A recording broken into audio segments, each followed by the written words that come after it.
Okay. We got some rather crazy updates for you guys in the war in Israel versus Hamas into the Gaza Strip. Okay, so first things first, this air campaign is getting absolutely insane. Israel has even announced that this is the largest air campaign in their history, essentially, taking out targets left and right. What are these targets? We'll get into that in a bit, because we might have some fratricide. We might have some Israelis taking out their own. We'll get into that, okay? Again, make sure you guys are turning on your notifications. Like the video if you're watching this. If you don't turn on your notifications and hit the bell, you're not going to see the videos and you're not going to get the updates. So I'm trying to get you to the actual straight news, straight to the sources, all right?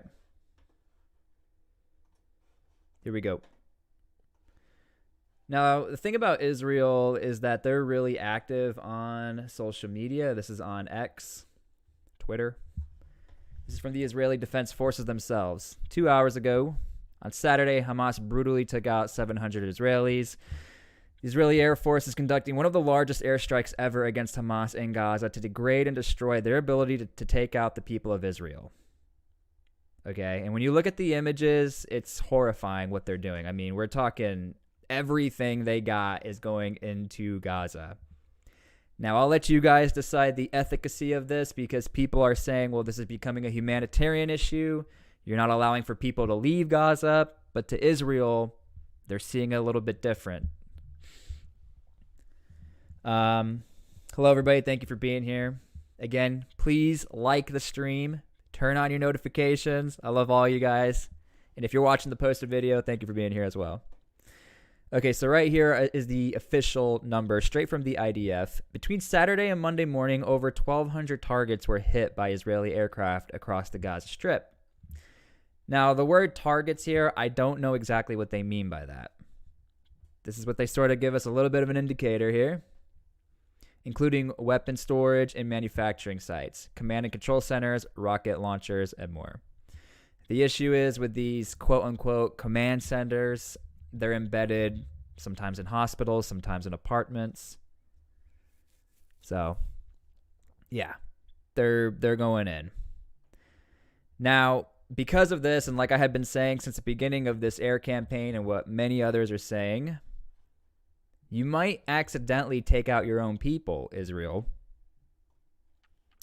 And so, confirmed, unconfirmed, because you got to be really careful with all this. This is what Hamas is saying. The armed wing of Hamas, they said they have 130 people, right?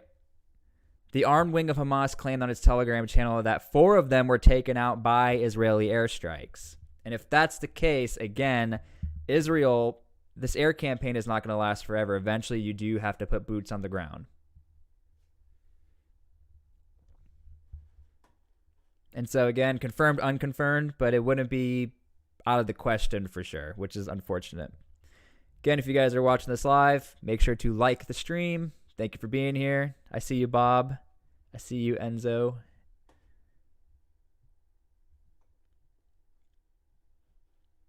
Let's bring you straight to the active map here.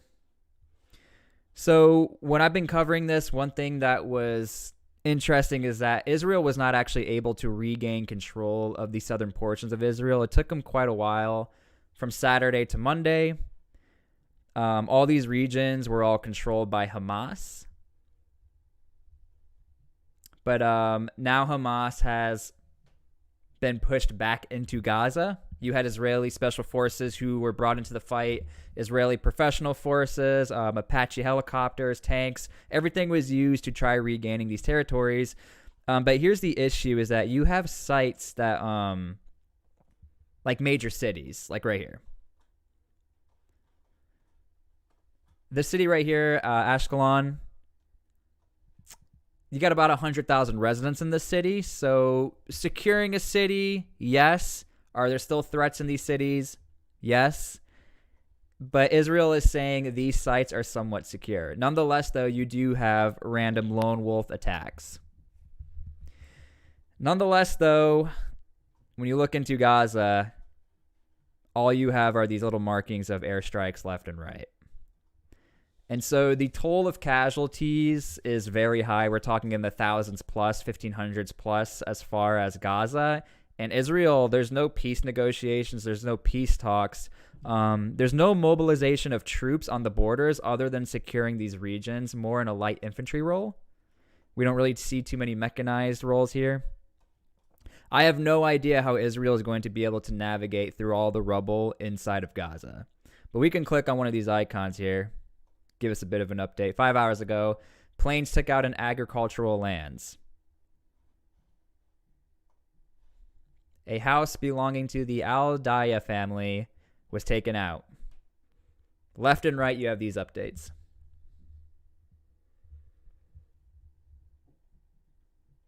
Somebody said, FYI, I did get the last notification before this stream, but not the one before this. Since setting all notifications, it's been 1 out of 3. So yeah, if you turn on your notifications, maybe you'll get the notification. Again, if you are here, if you do like the video and you turn on your notifications, you'll probably get the updates. Because we're all in on these updates, people. An hour ago, again. So Israel is saying, yes, we've secured major portions of the Gaza border. You can see here now. Sorry, let me move my head for you guys, my fat head. Sorry about that. Clashes between militants and Israeli forces are reported near the kibbutz Karmia, close to the northern border with the Gaza Strip. But again, this has always been a very contested area. Okay? And so, yes, has Israel secured their regions? It's almost like when the United States secured Baghdad, but we had a green and red zone. Okay? Red zone is somewhat secure, but we don't have total control.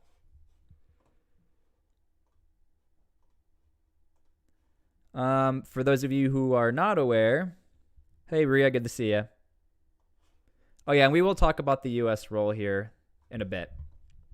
Considering this, we do have Americans who've been taken out. This has been confirmed. Several U.S. citizens are among the ones taken out in the attack and the ongoing hostilities. We can confirm.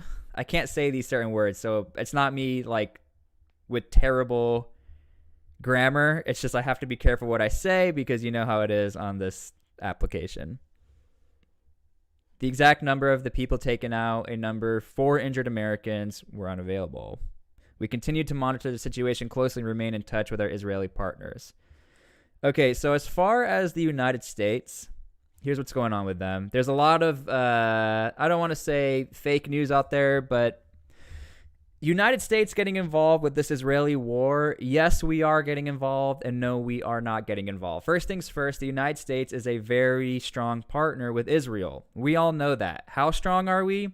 We have U.S. troops in Israel, working on the Iron Dome, special forces working together, intelligence agencies working together. So we are embedded with Israel. We work with Israel. I say we because I'm a U.S. citizen. I don't do anything. Ryan would say disinformation. We got to get Ryan on the podcast. Again, if you are here, turn on your notifications because you're going to get all the disinformation. You're going to miss the real information. Okay, so here's what the U.S. is actually doing so you guys can understand. You have what's called a force posture change. When you have an attack like Hamas, what they did to Israel, who's to say that other factions are not going to do something as empowering, or they've been influenced of, if Hamas can do it, we can do it too. And that's what the United States is sort of expecting. You all know that one really bad date in September, can't say it on this app, happened in 2001. That day, there's always the expectation that something is going to happen. So historically speaking, these attacks happen all the time, especially to U.S. resources and troops in the Middle East. So these guys, the carrier group, yes, we are in the Mediterranean near Israel, but there's no indication that we're going to send aircraft to help Israel. These aircraft are in the region to support the troops in the Middle East. So you have troops in Syria, especially troops in Iraq, and you have troops in Kuwait. I'm not going to hate on anyone in Kuwait. Kuwait is a deployment, but you know what I mean. Notifications are on now. Thank you, Bob. That's right. So that is the reason why the United States has brought the fleet over into the region, because you have what's called a force posture change. A lot of people are saying United States is in the war, they're going to start taking out targets in Hamas and blah blah blah. No, all the United States is going to do as of right now is supply Israel with munitions and help Israel with surveillance. Now, that could mean possibly drones helping out with flying over the combat space in Gaza, because if there is going to be a ground invasion, it's going to be a very complex ground invasion. But understand this, the United States, no indication with involvement, boots on the ground, or airstrikes. Nothing like that. It's to protect the boys in Syria and Iraq. We're not in Afghanistan anymore. This right here, figured we'd say this. This is from the Prime Minister, so you guys are aware. IDF says it's carrying out widespread airstrikes against Hamas sites in the Gaza Strip. IDF spokesman Rear Admiral Daniel Hagari says Israeli troops have regained control of all towns on the Gaza border. And then he says incidents of clashes between troops and Palestine in the last few hours have been isolated, like we can see here in the live map. These isolated attacks to the north, nothing to the south, and you get these ones and twos over here. No American boots on the ground. Look into the Talmud. Those are not original. 7 hours ago, a heavy rocket barrage toward Ashkelon. So Ashkelon is going to definitely be a contested area. Again, I question. They said the word towns, the spokesman, which I think was a smart idea because Ashkelon is a big city. Currently, there's no fighting in any of the towns, but it's possible there are still people, bad guys in the area. Possible, yeah. Somebody asked, how did they take out the tank, the Mekvar tank, a vehicle that was designed for urban warfare, but still got taken up? Funny enough, I had the same discussion with my father. So we'll get into that real quick. For those of you who are not aware, there was a specific incident where a tank got taken out. Guys, when you have over 50 people targeting one piece of equipment, Israel, although they're a powerful military, one of the best special forces in the world, one of the most highly advanced militaries in the world, if you put 50 people on one piece of equipment, there's nothing you can do about it. Okay? So the tank that you're specifically talking about got hit with munitions that penetrated the armor. It was a shock and awe attack. So I hope that answers your question. That's essentially what happened on these border regions and the bases that got attacked. Now, look, I got to call it as it is. Israel definitely was very complacent on a lot of this, but again, it was a shock and awe factor. Overwhelming force. Thank you for my infantry over here.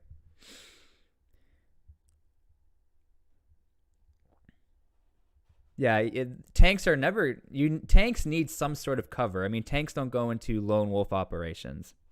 And it is a crazy world we live in. Hopefully we do get some peace out of this. But again, as much as we want peace, and we do want peace on this channel, you don't like to glorify any of this, you can still see you have rocket attacks coming out of Gaza. The more that these rocket attacks come out, the more that the rocket attacks from Israel go back into Gaza.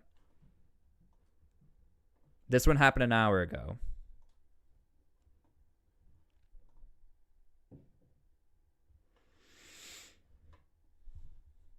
All right.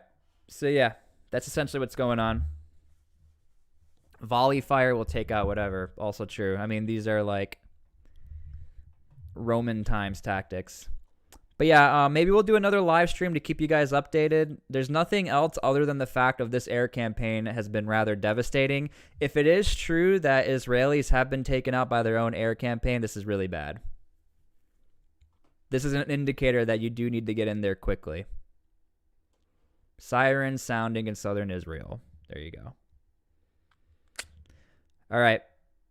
Thank you guys for being here. I'm going to post this video. Again, if I missed your comment, I apologize. Thank you for turning on your notifications. You notice when you turn on the notifications and you like the video, we can actually all hang out for once. So I'm going to post the video. It would mean a lot if you go comment, leave your opinions there.